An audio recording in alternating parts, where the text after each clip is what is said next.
Good morning, everyone, and welcome to the New Possibilities Hour, part of the Will Work for Food project founded by Natalie Armstrong-Motin in 2020. Today is August 17th, 2023, and we have a really fun and educational program for people today. As you all know, there's no charge for these great presentations. Every Thursday, Jean Lawler and I are delighted to host another cutting-edge presentation. And rather than charging a fee for them, we ask people to contribute to a food bank if they like what they see. And so far, our audiences have been so generous, contributing to food banks worldwide in honor of our great speakers. Every week, one of my favorite parts of the program is when we announce the running total of just how much the contributions have been, contributions of which we are aware. This week, I'm delighted to say the total is $432,847.38. Thank you, audience, so much for your generosity and to our great speakers for the tremendous presentations which inspire those contributions. Today, we've got a terrific presentation, Star Wars and ADR with C. Scott Maravilla. We're going to learn lessons from a galaxy far, far away.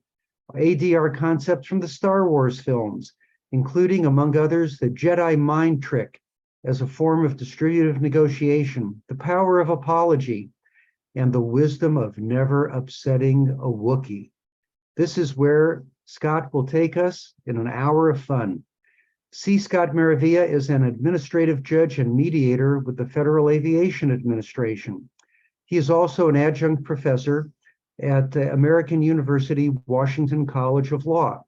He's mediated over 150 cases in contract, workplace, and enforcement matters for the FAA and other federal agencies, including the White House. He's also an elected member of the American Law Institute.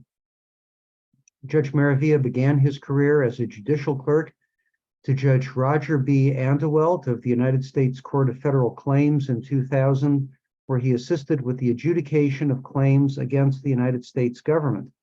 He spent a couple of years as an associate with a large Wall Street firm in New York. He helped establish that firm's 9/11 pro bono group, which included apprising the firm of all tax legislation enacted at both the federal and state level with regard to the victims of 9/11. He also represented the family of a firefighter. Judge Maravilla also clerked for Justice Dale Wainwright of the Texas Supreme Court in 2003 and 2004. He joined the Federal Aviation Administration in 2005 as an attorney in the Acquisition and Commercial Law Division. You can hear him on the podcast, A Hard Look, produced by the Administrative Law Review. We'll put sites into the comments. He has a wealth of experience. Makes sense that he's at the Federal Aviation Administration. I hope they have room for your X-Wing fighter in the parking lot over there at the FAA, Scott. We're very much looking forward to an educational and fun presentation. Please tell us a little bit about the food bank to which you would like people to contribute if they're in a position to do so. And then on with the presentation. Judge Maravilla, may the force be with you. And the floor is yours. Thank you. Okay, now I've got everything. Thank you very much. So today's program is on Star Wars and ADR. The food bank I chose is St. Martin of Tours Church in Gaithersburg, and should be very easy to find, I guess, via Google and information provided in this program. So thank you all for having me here today.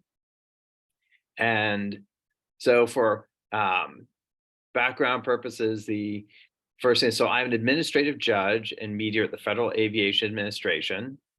I think more importantly is I'm an OG Star Wars fan. So I first saw the film in 1977 in May when it first opened. I was 5 years old, and that one film just changed my life forever. It led to a long-time fandom of science fiction, comic books, and fantasy. But more than that, it also led to a lifetime love of film. So if you're very into Star Wars, it's hard not to go back and start watching Akira Kurosawa, which inspired George Lucas, seeing other great artists like Jean-Luc Godard, Federico Fellini, Ishiro Honda, and kind of seeing the foundations, and then what later came from, Star Crash to our more recent Avatar films. As a disclaimer, I am speaking on my own behalf.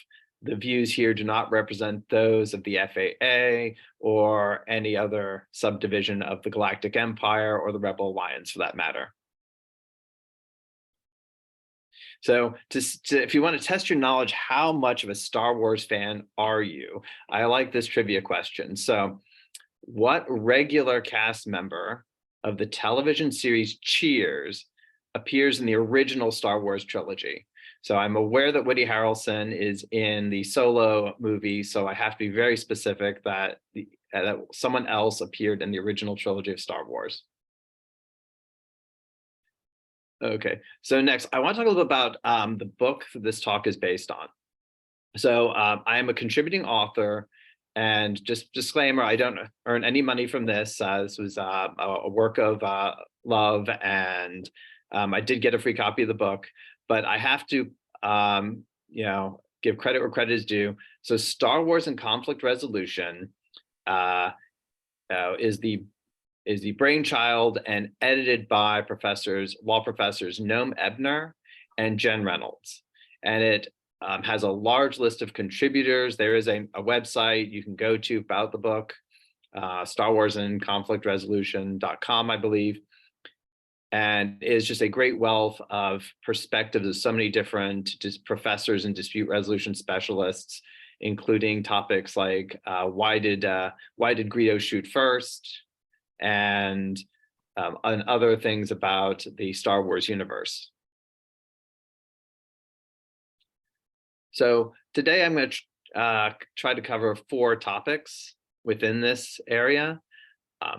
The Jedi mind trick as a form of distributive or hardball negotiations. The whole concept of the fall of the Jedi in the prequels, or what does Qui-Gon Jinn do when the Jedi mind trick fails? Jump up ahead, Luke Skywalker's good faith negotiating with Jabba the Hutt in Return of the Jedi, and kind of bring it back with the power of apology, Queen Amidala's negotiations with the Gungans. But one thing I do want to emphasize for this program is questions, please. Whenever I've done a program, whether it's on Star Wars or Marvel, the audience has so many good questions that please feel to put something in the chat. If I can't see it in the chat readily through screen save, Natalie, please feel free to call out to read out a question. It's always fun when this is interactive, and it really does generate a lot of ideas and discussion as we talk about Star Wars. So I'll start with the Jedi mind trick. So one of the things that sort of started changing my outlook on Star Wars and also on distributive negotiation was writing this book chapter. So in Star Wars, Obi-Wan Kenobi is kind of the venerable Jedi Knight who uses the Jedi mind trick, I think, as it should be. The famous line, "These are not the droids you're looking for." He's using it as a means of escape from danger. Later in the prequels, we see in episode 2 that Obi-Wan uses it to try to get a galactic drug dealer to change his ways and rethink his life. But we don't really see him use it as a negotiating tool for a bargain for exchange of goods. And where this began changing my views of the Jedi is how they're viewed when it comes to the prequels, and how Qui-Gon Jinn and even Luke Skywalker tried to use the mind trick. So the idea of using the mind trick in a negotiation is to plant the idea in the head of your counterpart. So rather than a bargain for exchange or a negotiation over something, they're trying to manipulate the counterpart into agreeing with them by using the Force to implant what they want into their head. A hardball negotiator or distributive negotiator does something similar. Tries to use manipulation, maybe intimidation, maybe other means, but they're not trying to present a position, hear a position, and try to find a resolution or look to underlying interests. The hardball negotiator is trying to manipulate the negotiations, and it is in very much a win mode and trying to get what they want. So seeing the Jedi do that sort of began to change my mind. And it also was tying well into their general theme of the fall of the Jedi in the prequels. So when Qui-Gon says negotiations will be short, it's transferring into a very negative view of the Jedi that is held by the galaxy at that time. And we see it with the Trade Federation. The reaction to the Jedi showing up is they are very, very mistrustful. Newt Gunray's top lieutenant says to him, they will force a settlement. And also, if you go into this building theme of what the Galactic Republic, what the citizens are beginning to think of the Jedi, it's very well underscored in something called HoloNet. So HoloNet, in terms of the Star Wars universe at the time of the prequels, was kind of the CNN of the galaxy that broadcast news and written and televised throughout to all the citizenry. And you actually can get to see HoloNet on the internet still. In my book chapter, there is a footnote where you can find the archived version of HoloNet from StarWars.com that they had online over 20 years ago. And in that, you will see this kind of mistrust people have. One growing theme in HoloNet is the Jedi, taking a child like they do a Force-sensitive child to be raised the Jedi, and then having resistance from the family and the citizens over the injustice of that. So one of the things is they are, at this time, more manipulative than my image of them would have been in the original trilogy as the noble Jedi. But what happens with Qui-Gon is he attempts to use the Jedi mind trick on Watto. So it's a very simple bargain for exchange of goods. Watto has the engine Qui-Gon Jinn needs. Qui-Gon's money is worthless to him in the Outer Rim, but Qui-Gon just basically tries to use the Jedi mind trick to manipulate Watto into conceding the part. So Watto's basically going to get ripped off by a Jedi for his own goods on the idea that his mind will be just manipulated. So Qui-Gon's not really using any other tools in his toolbox. But what happens is only the weak-minded can fall for the Jedi mind trick. Watto is not weak-minded. And also, this is one of the reasons why my view of hardball negotiations changed a lot. Because hardball negotiators, if you're in a real negotiation setting, if you sort of in the back of your mind, sort of tut, this is for the weak-minded, it doesn't work on me, the hardball tactics begin to fall apart very quickly. Examples of hardball, like if you're a mediator, you might see someone keep threatening to walk out on your mediation. And the more you just sort of counter with, well, thank you for your time, this is voluntary process, and they have to come back to the table if they didn't mean it, start to sort of weaken that position, that tactic. So Qui-Gon, when he finds himself unable to use the mind trick, has to go in and use different tools. He suddenly has to find a way of dealing with Watto. The money's no good, but what is Watto's underlying interest? So suddenly Qui-Gon is going on a journey like many of us do. We have a mediation or a negotiation, a sort of personal journey to discover what is my underlying interest and what is Watto's. We transition to interest-based negotiation. And as as they go about and he meets Anakin Skywalker and begin meeting Shmi Skywalker and discovering kind of what Watto is very interested in, he finds that Watto's underlying interest turns out to be gambling.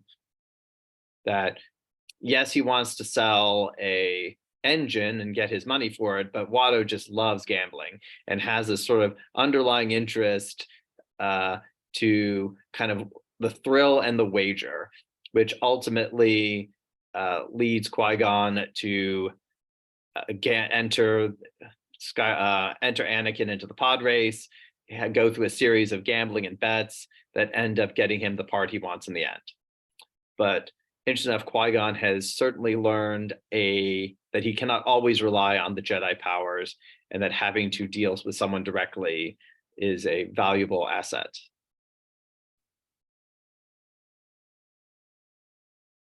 So moving forward, are any other questions in the chat, or anyone have any questions so far on or thoughts on Star Wars? So the next one I enjoy is Luke Skywalker's negotiation with Jabba the Hutt. And we're still on the mind trick and on hardball negotiation with Luke, because if you remember for Return of the Jedi, Luke enters Jabba's palace unwelcome. He's been told to keep out. He's using the Jedi mind trick, force chokeholds, and very kind of hardball tactics to get his audience to manipulate his way into seeing Jabba the Hutt. But underlying his meeting with Jabba is Luke is there to negotiate. He has given Jabba 2 droids as a gift. He's says he's there to bargain for the life of Han Solo. But underlying is how much good faith does Luke really have in this negotiation? He's there. He's set out what his interests are. He's recognized Jabba's hurt and harm, that Han Solo has owed Jabba a great deal of money, not paid him, and eluded him and his bounty hunters for a good, by the time this point, a good 3 or 4 years. But the interesting point is that Luke doesn't really have good faith. That any negotiation, any mediation, the parties must have good faith when entering it. And Luke has an ethical breach on the good faith front. Does anyone have any idea why Luke lacks good faith? What's a demonstration of his lack of good faith?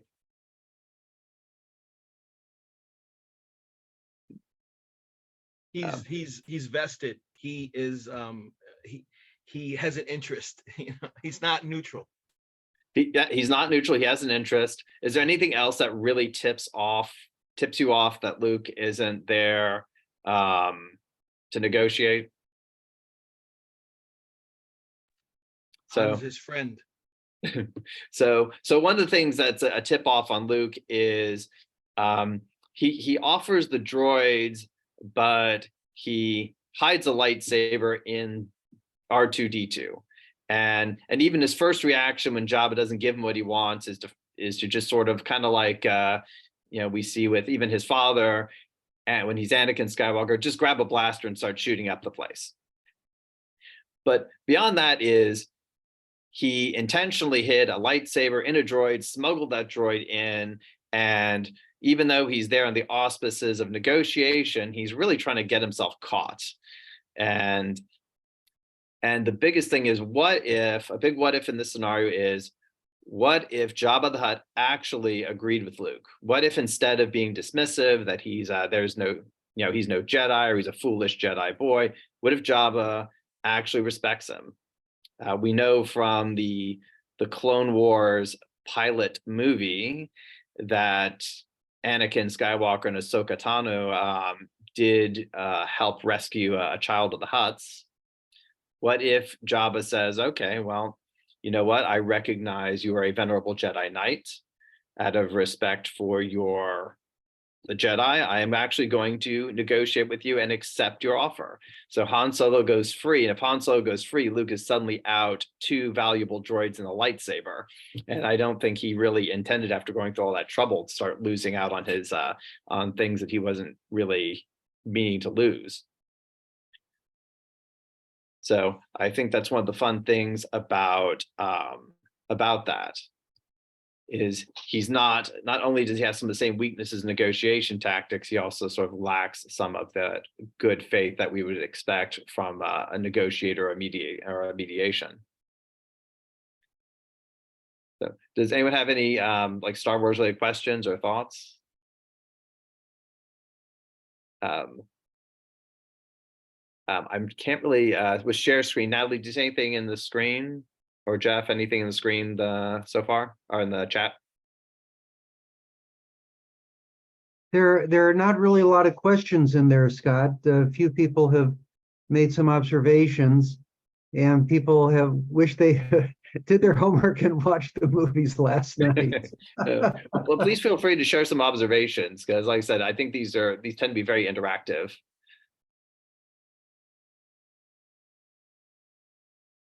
Well, when you were, go ahead, please, Jeff. Go ahead, Ty. Go ahead. Well, when you were talking earlier about manipulating potentially, I commented, well, kind of like for framing when you're planting a seed, you know, so in that way, we sometimes know what we're doing, and it can be somewhat manipulative. We just have to do it with good moral character and good faith. Oh, no, you're absolutely right. That's a great point, because the mind trick isn't all bad. It does offer a potential to allow your point of view to be more readily implanted into your counterpart. I can't think of an example where in the trilogy anyone did that. So a little more extreme example in the sequels was Kylo Ren, take it to an extreme and using that to just sort of like rip people's, thoughts out of their minds painfully to get what he wanted. But you're right, it also has all this potential for framing negotiations. And even though we didn't see or have yet to see a kind of old Republic Jedi in their heyday, that may have been what they were more like, maybe a couple hundred years before we see them in the prequels. Well, Qui-Gon and Obi-Wan were there as mediators, so we know that they did act as mediators. Yeah, the Jedi. And we also we're starting to learn through the comments of the Trade Federation, although obviously they were in league with the dark side, and hard to say they had any good faith there. But we also were learning a little bit from the Trade Federation that they didn't trust them, that they thought that, yes, you may be a mediator, but we know you're going to use a whole bunch of hardball tactics on us. You're not gonna listen to us. You're not really gonna help us with our taxation of our routes. And so we really reflect that the Jedi, especially Qui-Gon later, were just using this as a kind of an easy way to easy out for any negotiation or mediation they had to do. Well, actually, I made another comment in that regard, and that was sometimes parties, pro se parties, for instance, will come who are court ordered, and they will have this inherent distrust of the process. They'll think that somehow it's rigged or something of that nature. And so when you said that, it made me about the Trade Federation, it made me think about parties who are unfamiliar with it or feel like they're forced to, and they somehow are skeptical. Oh, well, that's a great point, because that's also illustrated here in Star Wars, because having done a number of mediations, parties may, and also from their earlier experience, also how they view you. So having been a sort of in-house mediator, I'm still I'm neutral, but affiliated with the institution. So that kind of trust and credentials and a way to sort of approach a mediation are important. So a party may see that you work for the same organization, or as you were saying, I'm court ordered to be here. So how is it that you're going to be neutral? And so, that reputation, that ability, that approach, and for the Trade Federation, maybe Qui-Gon, Obi-Wan could have, entered with that skeptical group, like you're referring to, someone who's, kind of there because Chancellor Valorum said you had to negotiate with my Jedi. But what's really kind of telling is Qui-Gon's attitude is the negotiations will be short. And he has a very flippant attitude toward everybody in this party, and is just kind of really there to do the Chancellor's will and end the blockade. Yeah, one more comment, if I may, and I Oh, do, please, please. think it's on point. When he says the negotiations will be short, are there not times as a mediator that your instinct tells you, yeah, from what I'm seeing, this, you know what, my sense is like, let me see what happens, but I don't know that these are going to go anywhere. And so I also think that's the mediator's instinct informing the mediator. And sometimes I'm wrong, so I'm open to, I'll be flexible, but sometimes I'm right. Or if the parties tell you, that's my last offer. Sometimes my last offer, my final offer isn't really their final offer, and you get that sense. And sometimes it is, and you're like, yeah, that's definitely their final offer. So by the same token, that speaks to me of a mediator trusting their instincts. Interesting enough, I always my media instincts tend to be I feel not that well honed. I mean, sometimes I can look and see, okay, maybe this is something that's just not, these parties aren't ready. And I think some of that you might see the biggest of transactions where they're really lawyered up. They're really, large parties. They don't have, their interests are going to be very different. But oftentimes my media instincts are thrown off. I feel like there's no way this is going to settle, but just, the more parties facilitate talk, and sometimes a lot of times are very good at holding those, cards close, end up with some really good settlements and some surprising settlements. And anyone else have any thoughts or observations on Star Wars or any other scenarios in Star Wars? Or comments? All right, well, thank you Scott, for your comments. Scott, I'm interested to know if there's some examples from your own experience, business, personal, professional, anything that's not totally shielded by confidentiality. How have you learned from these and put them to work in your own life? Well, actually, I'll give a kind of a very simple negotiation I once held, because a lot of what's going on here is sort of going to interest-based negotiation and trying to find resolution versus always trying to, go for the blast or the conflict. So one time I'm heading into the movies, I'm late for my movie, and I grab a coffee because I'm catching the early showing. And I start walking into the theater, and I get stopped, and I start getting the pushback from the usher on, hey, you can't bring that in here.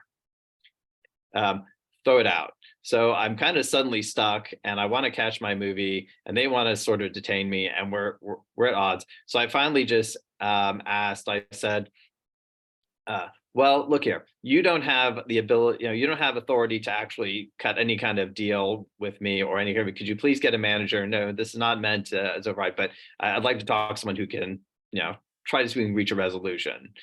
And I got a manager over, and and we actually had kind of an interest-based talk. I was kind of said, I didn't know the policy, but I respect the policy, but I also don't really want to throw a full coffee into the garbage. And they were like, well, we have a policy. We don't want everybody bringing their food in. Finally, to my, pleasant surprise after discussion, he's like, well, you know what? I'm going to give you the movie theater cup. Decant into the movie theater cup, because my interest is that nobody, if I make an exception, that nobody starts, saying, oh, this is a new rule, or the rule's been waived. So we ended up there. And I think that's my big takeaway on these things, is just everyday negotiations, is trying to figure out or learn what the other side wants, and then hopefully try to come to some sort of interest-based resolution and not be too quick with the conflict. And that's a good story. Obviously, a lot of us have had those kind of negotiations or dealings where the other side in our everyday life isn't interested in negotiation.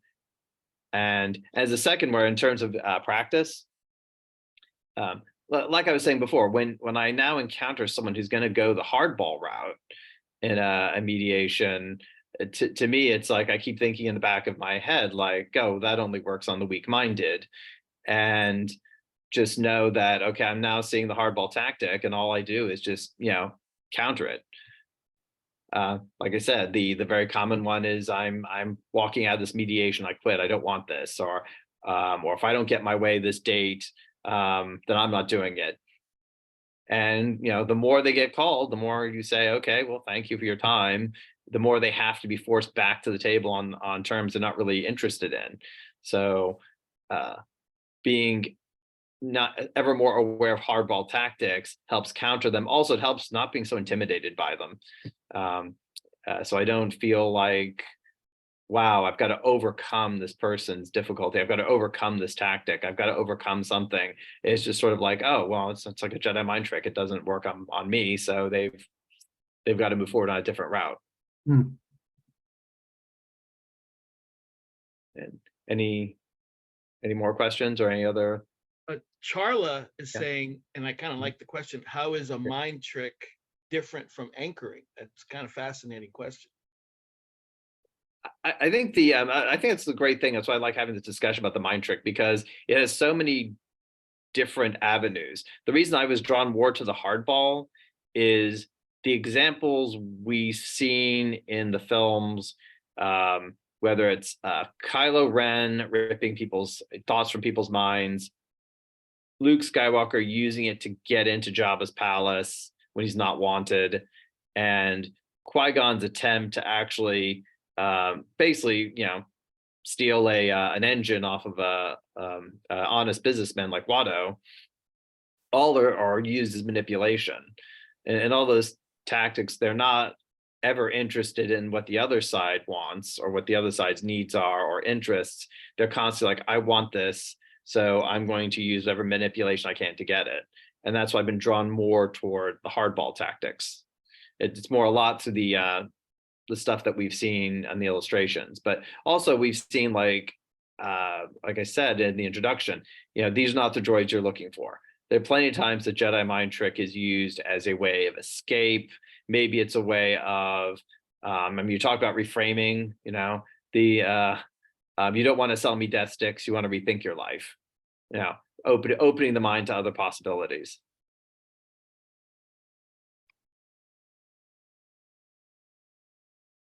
And any other comments? Or please, like I said, please feel free to keep the comments and discussion going. It's the great thing about these films is it's very interactive to have these kind of talks. As people have questions, Scott, they can just unmute themselves and Yes. and ask. Oh, that works.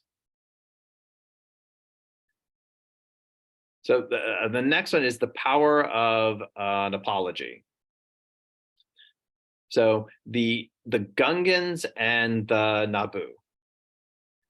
So the relationship between the Gungans and the Naboo actually kind of went through sort of different variations through the development of the Phantom Menace. So in earlier drafts and earlier versions, there really was a lot more open hostility between each other. So one early version actually had not Queen Padme Amidala, but the fake queen refusing to get on the spaceship because Jar Jar Binks was going to be on it. And the idea that a Naboo could even share a spaceship with a Gungan was so abhorrent that she was actually willing to stay on the Trade Federation occupied planet. And I guess, as George Lucas is wont to do, if you've followed the development of any of the prequels, even the sequels, sometimes he sort of backs off of a more controversial or harder edge to his characters. Maybe the biggest example is changing Han Solo shoots Greedo to Greedo shoots first. So as the development of the relation between Gungan and Naboo went through the drafting a screenplay to filming, what we discover is really a unknown the reason, but Boss Nass, when he first meets Qui-Gon Jinn and Obi-Wan Kenobi, he says the Naboo think they're better than us. We're never really given the Naboo's perspective. The Naboo are sort of indifferent, if anything, toward the Gungans, but the Gungans themselves, they have this feeling that the Naboo, somewhere in the history, have demonstrated they're better than them. The Naboo are also human, and the planet is named after them. It's not named after Gungan. There is, depending on background material you're reading for Star Wars, some indication that maybe the Naboo aren't indigenous to the planet, that they may be settlers on top of it. And they certainly don't ever interact. There is the kind of the Naboo cities, and there is the Gungan cities underwater. Very telling as we start going through the film The Phantom Menace is there's no reason for that to be. Jar Jar Binks, because he's an exile, right off the bat, we learned he can walk on land. He can breathe on land. He doesn't have to live underwater. The makeup of a Gungan allows them to really do both, swim underwater easily, but also for their little bubbled cities, they do need oxygen to breathe. So they do have a surface dwelling aspect to them, to their biology and their physiology. The other thing is, since the Gungans also use underwater cars, they're very technologically advanced, and they have, through the waterways and access, the ability to get to the Naboo cities. So they can travel there, and they could park, go in. I mean, I'm forgetting offhand the name of the main Naboo city that we see in The Phantom Menace, but it's very much almost like Venice with its canals, its waterways, perfect for interaction and trade between the two groups. But somewhere along the line, the animosity grew, division grew, and there's no interaction between these people. And that is so embedded that we'll start with negotiation number 1. Qui-Gon Jinn and Obi-Wan Kenobi meet Boss Nass, the leader of the Gungans. Jar Jar Binks risks his life taking them down to meet him. And Boss Nass's response is very obstinate. And even Obi-Wan Kenobi saying, look, the Trade Federation, if the droids' army takes the land, they will come after you and take the oceans next. And Qui-Gon even tries to appeal to what I was saying. He says there's a symbiotic relationship. You know, what affects them will affect you. There's a constant underlying interest. You cannot separate yourselves in this conflict from the Naboo. It's a conflict against the entire world. And does Boss Nass agree and give them the army or help them rescue the Naboo or defeat the Trade Federation? No, Boss Nass doesn't care. He goes on and on about how the Naboo think they're better than them, how they don't like the Naboo, and the best they can get out of them is keeping Jar Jar Binks because of the life debt he owes Qui-Gon, and getting a water car and directions to the city where the Queen is. Negotiation number 2. By the end of the film, the Trade Federation have overrun the planet, seized everything. Darth Maul himself is there as the representative of the Sith. And the Gungans have also been driven out of their underwater cities and are in hiding. Jar Jar Binks is able to lead the small group led by Padme Amidala, trying to liberate the planet, to the sacred place where the Gungans live or like to hide. And after all of this, with things now having come to fruition and everything's a mess and they're conquered, their lives are at risk, do the Gungans join up with the Naboo? No. Boss Nass is still irritated by the fact that the Naboo think they're better than them. He's still resentful of whatever the history that is unspoken of between the Gungans and the Naboo. He's still resentful of that history, resentful of everything negative that has happened, and he won't budge. And Qui-Gon once again tries to reason with him, won't budge. Absolutely, they will do nothing. Then something happens, something extraordinary happens, and some of you or many of you may have had this also in negotiations or mediations, where something extraordinary happens in what is a very personal conflict that changes everything, changes the complete dynamics of the relationship and of the negotiations. Queen Padme Amidala makes two bold steps. The first one is she reveals to everyone that she's not a handmaid to the queen. She is the queen herself. So she has made herself now vulnerable. She's out in the open. She's susceptible to attack.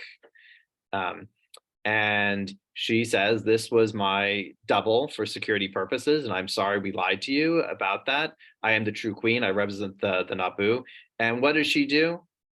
She gets down on her knees, on one knee, bends to one knee, on behalf of the entire Naboo people, and she commands everyone with her to go down as well. On behalf of the entire Naboo people, she recognizes the authority of Boss Nass, recognizes his authority and authority of the Gungans, and she effectively makes an apology on behalf of all Naboo, of all history, for the differences and the conflicts that are there between the Gungans and the Naboo. And the effect of this apology, after we've seen Boss Nass and the Gungans reject offer after offer, point after point, disinterest over disinterest, they're moved.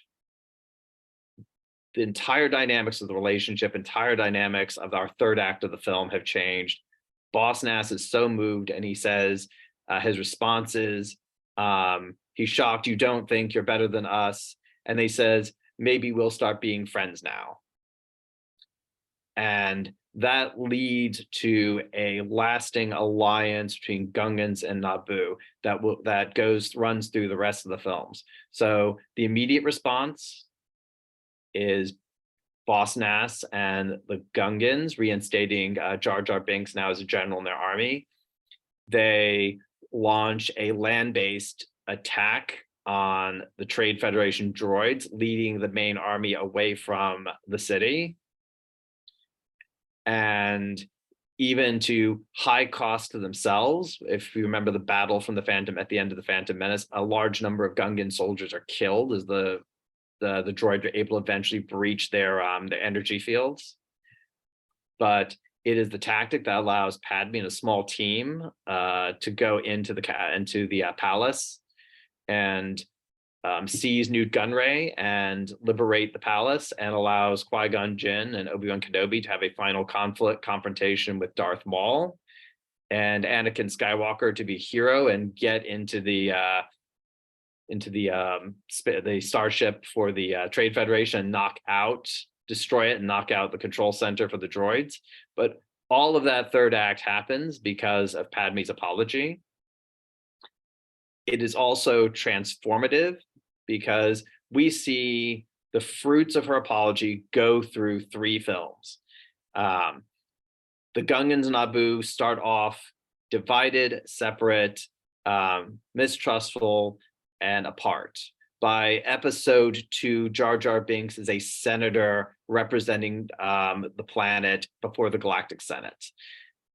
And then by episode 3, on Padme's funeral at the very end of the film, she is honored by Gungans, Boss Nass is present, Jar Jar Binks, and Naboo alike. You see a society that went from division to a complete integration within a trilogy of films, or within 10 years if you're going through 13 years if you're going through the timeline between 1 and 2, and then 2 to 3.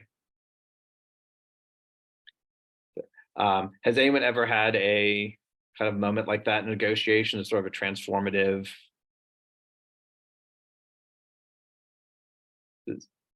But I also see Jacinda, and I don't want to take the floor again. Do you? She's shaking her head. Yes. Do you want to give yours? You both can take the floor. I don't believe my microphone's working, is it? Oh, yes, it's working. Oh, it is. Okay. We actually were in a mediation that was,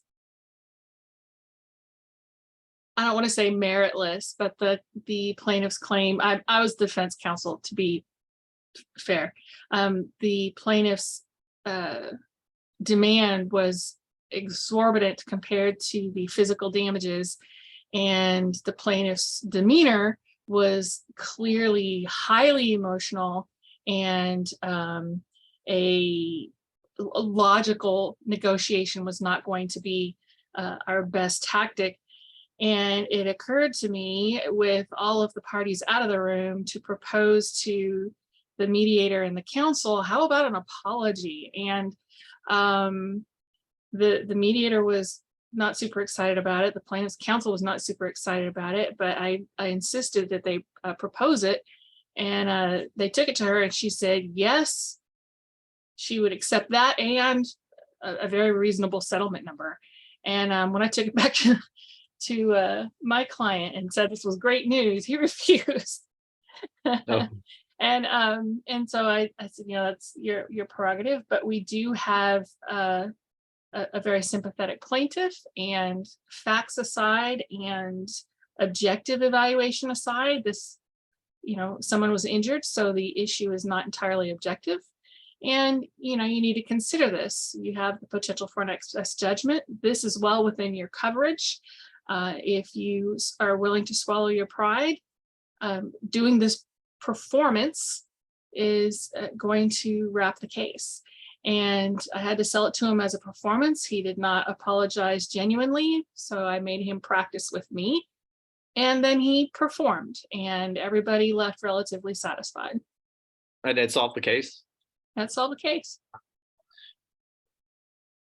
And Ty, you were going to share your story. Yeah, thanks. Although I gotta say that was really fun. I really enjoyed that, especially the first part where even the mediator was like, I don't know.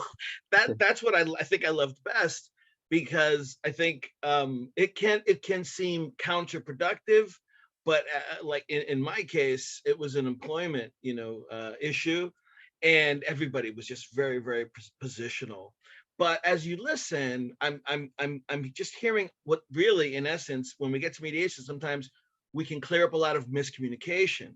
And so I was seeing all of the miscommunication, and I thought to myself, my gosh, they're closer than they realize. And in caucus, I proposed, the apology, and everybody was, not only because they were also friends beforehand, right? And so again, this is the mediator kind of, we're reading the temperature in the room all the time. And now this doesn't work all the time, but in this case, when we addressed everybody's miscommunication and everybody's feelings, and then allowed for the apology, everybody starts crying. I'm crying. It was really nice, actually. So it was a little different than yours, but the power of the point, I guess, is the power of an apology. So to go back to your point, and I wrote these things down. So in essence, the boss, he needed to be de-escalated, and Padme was not only able to de-escalate him well, but she then validated him. And then by validating him, got the de-escalation, got them past the pain and the obstacle, and then it validated them, and then they were able to move forward. And that happens all the time, in mediation, right? If you don't de-escalate, because they're in monkey brain at that point, right? They're mad. They can't get past it. They have these blinders on. When you de-escalate, and then they feel heard, and then you validate, then they can see the common, shared interests. So I really like that. That's really a great example, going on there. And in both of our cases, it worked. So. Actually, you and Jacinda have good negotiation instincts. I had one where the parties are apart, and the other side is, there's been a lot of hurt and over time, and in caucus, I was eventually, because again, I think like Jacinda's case, it wasn't like a big amount. It wasn't like a big thing in terms of dollar amounts or even interest of the parties. It was really had come down to like a lot of bad relationship had hurt over time. So in caucus, I broached the idea of, hey, what about an apology? And just like you're saying, Ty, let's get this. Let's de-escalate the other side and get them past that and try to move negotiations forward. And we had to talk in caucus, and the party was like, okay, well, that's okay. We're willing to apologize, do that. And they do, and then the other side doesn't accept it. So I think that was the last time I tried to do the apology route, but But I think, if I Yeah. may, the point is yeah, that the apology route doesn't always work, but validating one way or another does typically work. But we should still be open to the apology, just in case, even though it works less often than not, and people aren't always willing to do it, but from time to time, it can work. yeah. I think it's actually the apology in a situation that that example for me was an outlier. I think it does work. I once had a colleague mediate a case where once an apology got out there, it radically shifted to the guy was just like, sure, just pay my phone bill, my long distance phone bill for this mediation, and then we're done.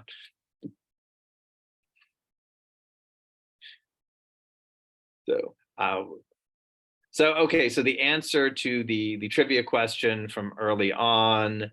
Actually, I should have. Oh, I'm sorry. I should have left this open to the audience if anyone could suggest it. It's Cliff Clavin, John Ratzenberger. How many people knew that one? Oh, good. Jacinda, do you know what who he played?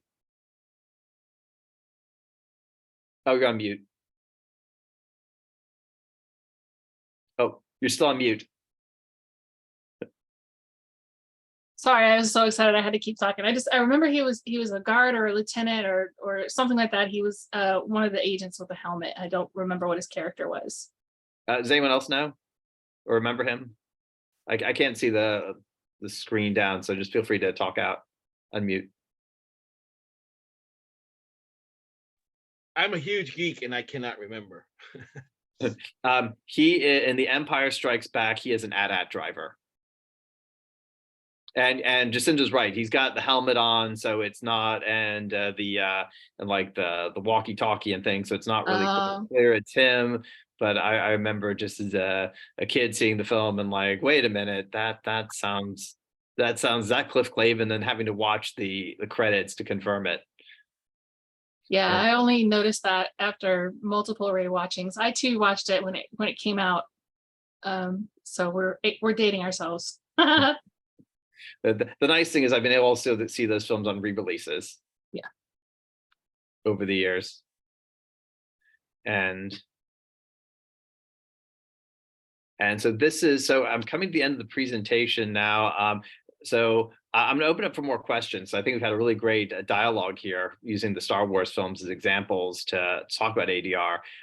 If you find this interesting, the talk, I don't have the links, but all this is very easily found on YouTube and Google. I was on an episode of the Legal Geeks podcast, I guess maybe a couple episodes ago. The Cantina podcast, which is Latino Review Media. I don't know if any of you follow lrmonline.com. They're a kind of a genre film website, comic website of news, and they've got a podcast. On YouTube, I think a lot of you might enjoy these last two. On YouTube, there's a Dragon Con panel that's made up of several of the author contributors of the book, along with Noam and Jen. That's kind of a fun sort of talk about these kind of subjects. And even won some topics like who would be a good negotiator, who would be a bad negotiator. And also this one, the Harvard Program on Negotiation. They had Noam and Jen on for a program. That should be on YouTube, but they also, if you just Google, they also wrote a very long article about the book as well that also mentioned the Jedi mind trick chapter. And does anyone have any other questions or? I guess I'll go out on a limb here, and I'll say, so let's be honest. I think, we are manipulating people, but as the guardian of the process, we have to do it ethically.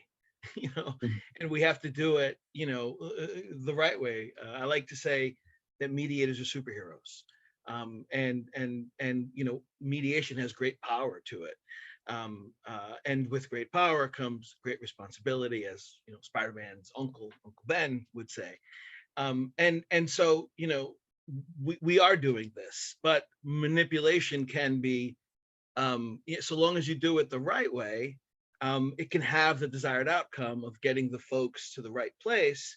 When we're reframing or reality checking, we're doing it purposely. We know what we're doing when we're doing what we're doing.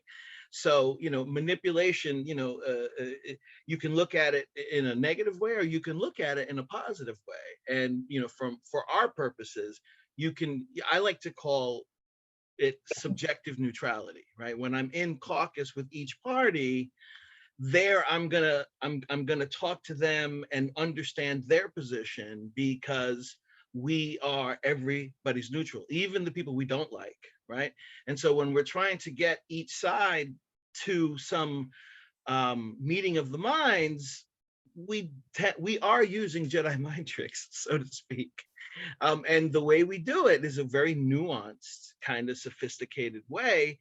And we just have to do it with compassion and morally, and be the guardian of the process and not take advantage, of it. So I know that's a little weird when I say mediators or manipulators, but I mean it in the best of all possible ways, of course.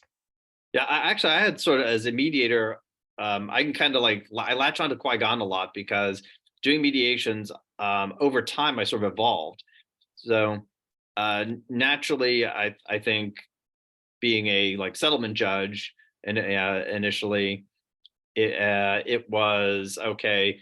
Don't you want to hear what I have to say? My early neutral evaluation, my point the finger. You win, you lose. Do you have risk? You don't have risk. And then over time, I did the sharing neutrals program for the government and got into employment mediation, ones where I no longer had that a subject matter expertise. Also, taking really good trainings on facilitative mediation skills, and the kind of things, Ty, that you're talking about, those expanding the toolbox. That I find sometimes I just end up in the Qui-Gon role, where look, my toolbox isn't going to work here. And I actually end up will neutralize that right off the bat, because sometimes as I often tell the parties, I'm not into creating risk where risk doesn't exist. This is my snapshot of the case, and this is my snapshot of your case. Sometimes maybe I'll point them in this direction of, you have a business interest here, or maybe there's some other interest, and we can kind of take this a different direction, which is helpful. Or sometimes they just surprise me, because I'm like, well, I don't see how this is going.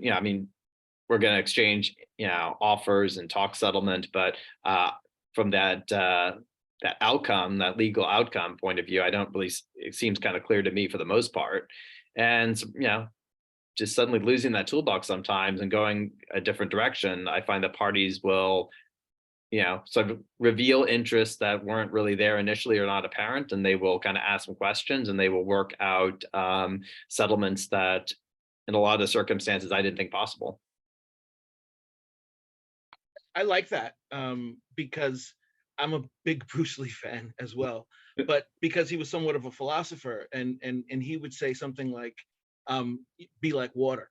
And so I think the mediator has to mediate like water. And what I mean by that is we have to be flexible.